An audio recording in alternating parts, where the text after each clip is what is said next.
За өнөөдөр миний хувьд бол налах дүүргийнхаа иргэдтэй уулзалт хийгээд зарим газруудаар ингээд тулгамдсан асуудлуудыг шийдлийг гаргах зорилгоор ингээд явж байгаа.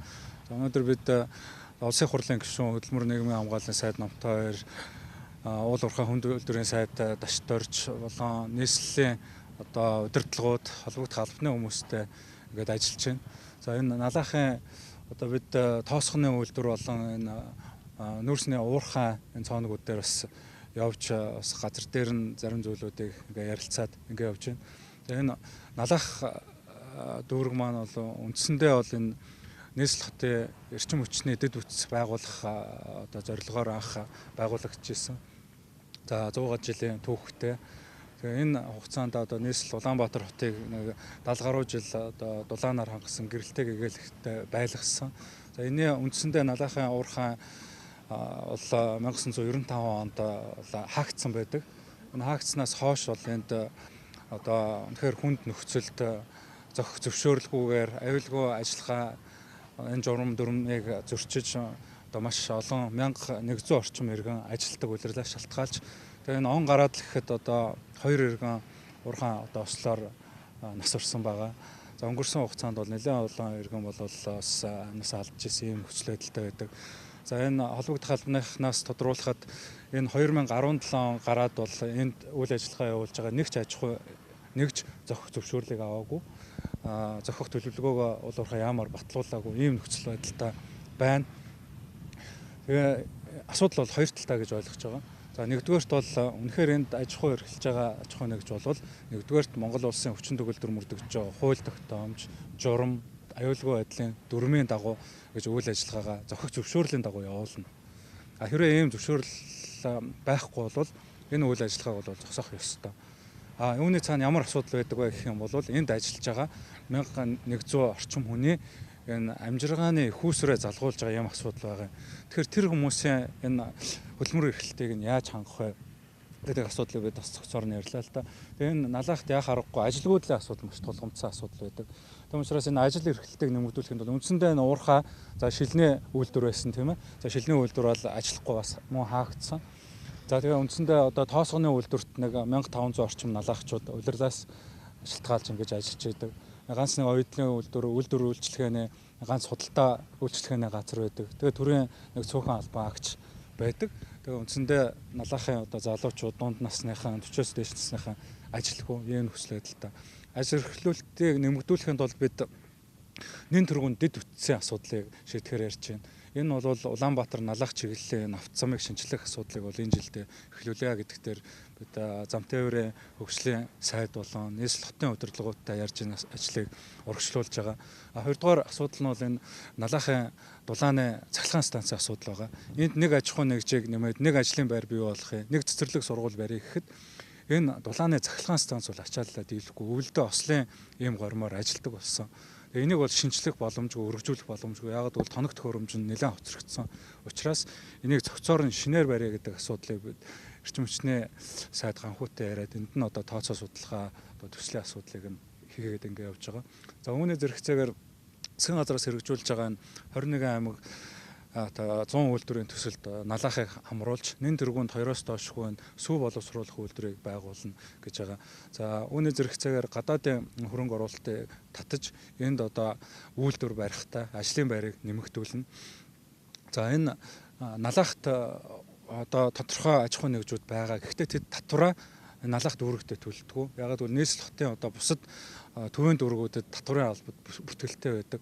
Та бүхэн тэрэлжийг мэднэ. Тэрэлж бол аялал жуулчлалын газар тийм ээ. Тэнд тодорхой ашиг орлого олдог боловч энд бол налахын иргэдэд энэ үр ашиг нь хүрдэг учраас налахын нутаг дэвсгэрт явуулж байгаа аж ахуй нэгжийг ер нь налахын татварын албанд бүртгэлтэй болох энэ арга хэмжээг нутгийн захиргааны байгууллагатай хамтарч ингээ эхлүүлээд байгаа. Энэ бүхнээс төсвийн орлого бий болсноос ажил эрхлэлтийг дэмжих юм бодтой ажлууд хийх боломжтой гэж ингэж үзэж байгаа. Үүний зэрэгцээгээр манай нийслэлийн хурлын төлөөлөгч Амар сайхан маань санаачлаад үйлдвэр технологийн паркийг байгуулсан дэд үтсийн ажлыг нь хийж байгаа. Тэгээ энд бол автозамаа шинжилээд энэ дулааны цахилгаан станцаа шинжилээд үйлдвэрийн технологийн паркийн барилгын асуудал, бусад үйлдвэржилтийн асуудлыг зохицоор нь хийж тэгээ налах бол үндсэндээ зүүн бүсийг Улаанбаатар хоттой холбосон юм логистик төв болох бас ийм бодлогыг төвшүүлж байгаа. Уурхай бол үндсэндээ 50-аас дээш хувийн нөөц нь бол байгаа өрсөндөө. Энэ бол эрчим хүчний юм шин чанартай нөөц байдаг. Тэгээ энэ одоо ил уурхай байдлаар энийг бол ашиглаад энэ бол цаашд ашиглах боломжгүй дууссан байдаг. Гүний уурхай байдлаар гүний нөөцийг авъя гэхэд энд бол тодорхой хөрөнгө мөнгө шаардлагатай учраас энэ хөрөнгө мөнгөний асуудал шийдэгдэхгүй учраас зогсон байдалд байдаг. Гэтэл налаагчид маань амжиргаагаа яг аргагүй ихэн залгуулахын тулд энд одоо бичил хэлбэрээр одоо ил уурхай хэсгийг нь хаагдсан хэсгийг цондгуудыг нээж тэнд одоо аюулгүй ажиллагаа гормыг зөрчигдөж үйл ажиллагаагаа явуулдаг. Тэнд маш тодорхой нэг цөөхөн хэдэн аж ахуйн нэгжүүдэд лиценз нь байдаг. Энэ лицензийн асуудлыг эргэж уул уурхай сайд, төсвөр сайттай ярьж эргэж харъя гэдэгт шийдэлт хүрж байна. Энийг хараад одоо алийн цоцлох уу эсвэл одоо үнэхээр одоо хууль дүрм журамд нэгцүүлж энэ үйл ажиллагааны төлөвлөгөөг нь яамаараа зохисны дагуу батлуулж үргэлжлүүлэх үү гэдэг асуудлыг шийднэ. Тэгэхгүй лиценз эзэмшдэг хүмүүс яадаг гэхээр эргээд хэсэг этгээдүүдэд түрээслүүлдэг, орлого олдог. Түрээслүүлсэн этгээдүүд болохоор энэ иргэдийг ажилуулдаг. Тэгээ тэнд одоо ямар нэгэн байдлаар ославаар гараад явах юм бол хариуцах эзэн олддгоо. Ийм одоо нөхцөл байдалтай явж байна. За бид бол хэд хэдэн асуудлуудыг бол энэ хөндөж асуудлыг нь бол шийдвэрлэх ёстой. Эрхчин орчны талаасаа бол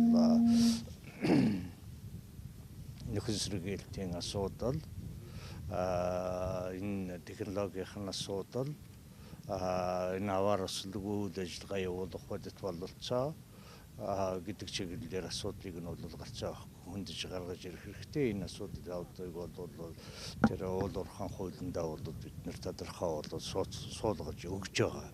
За энэ асуудал бол жишээлбэл уул уурхай салбарт бол хэрэгжиж байгаа хамгийн том хууль бол ашиглалт туулын тухай хууль шүү дээ.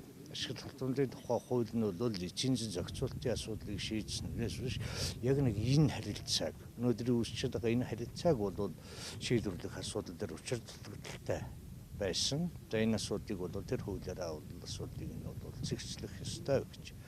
Засгийн газраас 308 гэдэг тогтоол гарсан байж байгаа. Засгийн газрын 308 дугаар тогтоолоор орон нутаг болон энэ иргэд лиценз эзэмшигчид гурвалсан гэрээ байгуулад бичил уурхай маягаар асуудлыг нь шийдвэрлээд явчих бодит бололцоог бол олгож өгье гэж. За энд бол одоо эхэлж байгаа юм байна жишг маягаар. Одоо яг бидний энэ зогсож байгаа энэ хэсгээс эхлээд бол нэг 3 ам 4 ам ч юм уу энэ дээр бол асуудал нь эхлээд явж байгаа. За налахын энэ хэсэгт бол хууль ёсны зөвшөөрөл аваад үйл ажиллагаа эрхэлж байгаа буюу тусгай зөвшөөрөл эзэмшигч 31 аж ахуйн нэгж байна. Энэ 31 аж ахуйн нэгж нь өөрснөө хангалттай үйл ажиллагаа явуулж гинүү гэхээр учир дутагдaltaй зүйлүүд асар их байгаа дээ шүү дээ. Жишээлбэл уулын ажлын төлөвлөгөө батлуулсан 17 онд уулын ажлын төлөвлөгөө батлуулсан нэг ч газар алга байж идэг. 16 онд ганцхан байгууллага байж идэг. Тийм ээ. Техник эдийн засгийн үндэслэл боловсруулсан 2хан айл байж идэг 31-ээс чинь. Тэгсэн мөртлөө бас дээрээс нь хувийн тусаар өөрсдөө асуудлаа шийдээд явж идэг. Нийтдээ бол нэг 150 гаруй ам гарцсан, суурьших бүсийн даавар хүртэл ороод ирсэн. Ийм асуудлууд бол үүссэн байж байгаа юм байна. Тэгэхээр бол энэ дээр бол салбарын яамны зүгээс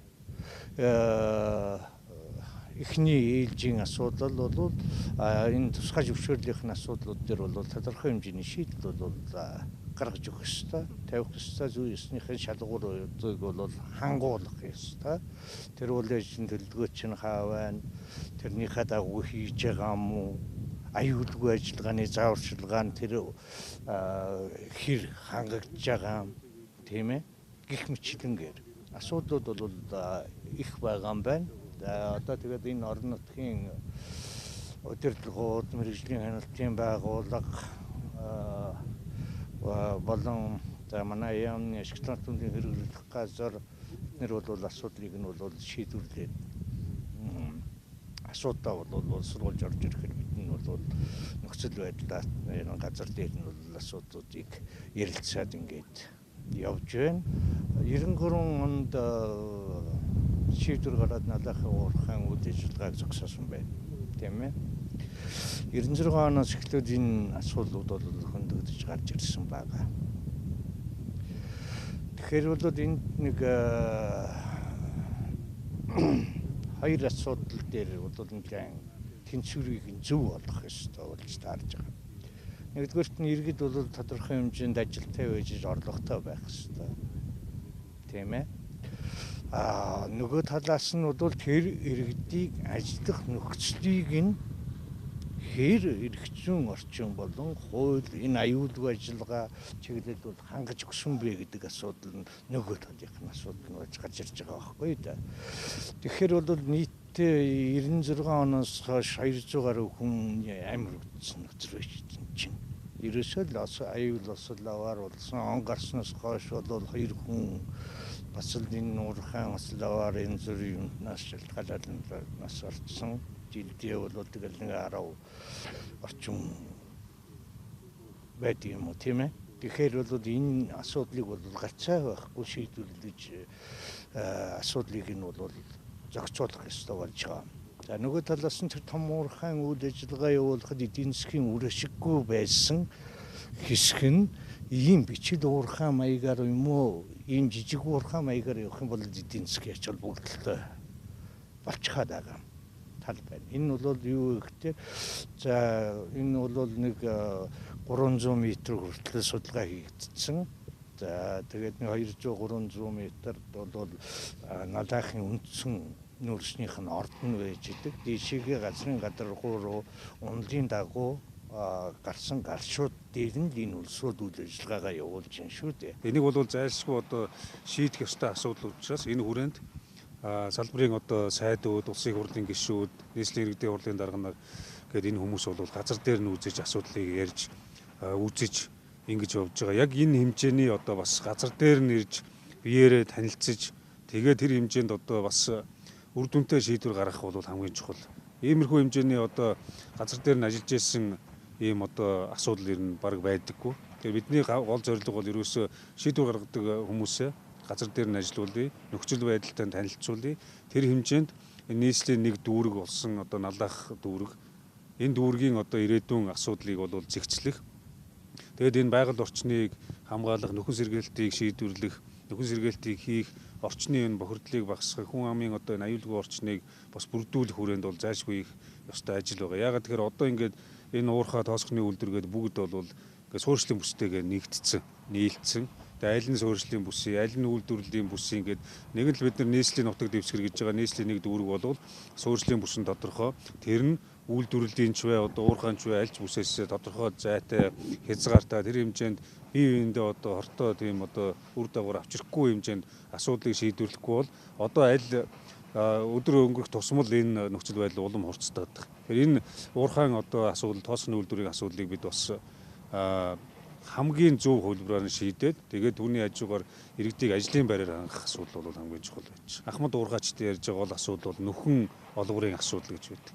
Яагаад тэгэхээр энэ нөгөө уурхайн одоо гүнд хортой нөхцөлд ажиллаж ирсэн, шилний үйлдвэр, тоосхны үйлдвэр, энэ шохон завууд ажиллаж ирсэн хүмүүс чинь 90-ад оны ихээр уурхай ажилгүй болчихоор тэтгэврт гарцсан, гүрүүвт гарцсан. Тэгээд тэр үеийнхээ одоо ханшаар гэдэг юм уу, тэр үеийнхээ цалингийнхаа хэмжээгээр тэтгэврэн тогтоогдсон. Тэр нь өнөөдөр хаанч үрдэггүй.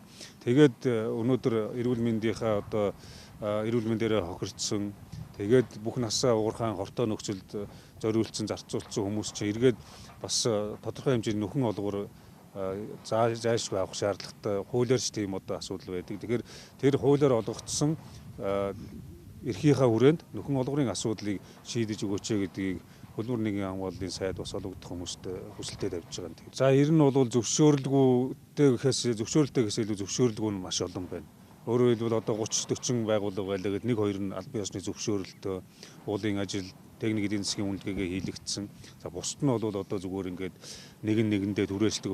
Жишээ нь одоо нэг компани байлаа гэхэд бол тэр газраа өөрсдөө 2 3 иргэнд гэдэг юм ойр 30 хүн түрээслээд тэд нар ухаал одоо дараа нь бол энэ нөхөн сэргээлтийг хийх ямар ч эзэн байхгүй, хүн амь нас эрүүл мэндээрээ хохироход эргээд хариуцлага тооцох ямар ч одоо эзэнгүй энэ мэтээр ингэж яваад энэ харагдж байгаа энэ газрууд бол үндсэндээ эргээд энийг энэ одоо эвдсэн сүйдсэн газрыг хэн эргээд ямар хөрөнгөөр засч одоо ашиглах уу гэдэг нь эргэлзээтэй болцсон. Энэ дээр дахиад ямар нэгэн байдлаар энэ нийслэл дүүргийн хөгжил одоо дэвшилттэй холбоотой шинэ бүтээн байгуулалт хүн амын суурьшилтай холбоотой ажил хийх үү гэдэг бол бас одоо ойлгомжгүй болсон. Энэ дээр дахиад ямар ч одоо ажил хийх боломжгүй, хүн амьдрах боломжгүй юм газрыг л өдрөх тусам бий болгоод орхиод яваад байна гэсэн үг. Тийм учраас энийг бол одоо яаралтай шийдэхгүй бол энэ чинь бараг 20 гаруй жил яригдчихэж байгаа асуудал. Тэгээд өнөөдөр ямар ч байсан энэ хүмүүс албаны хүмүүс ирж бас газар дээр танилцаа дараагийн шатаараас арга хэмжээг авах байхаа гэж бодож байгаа.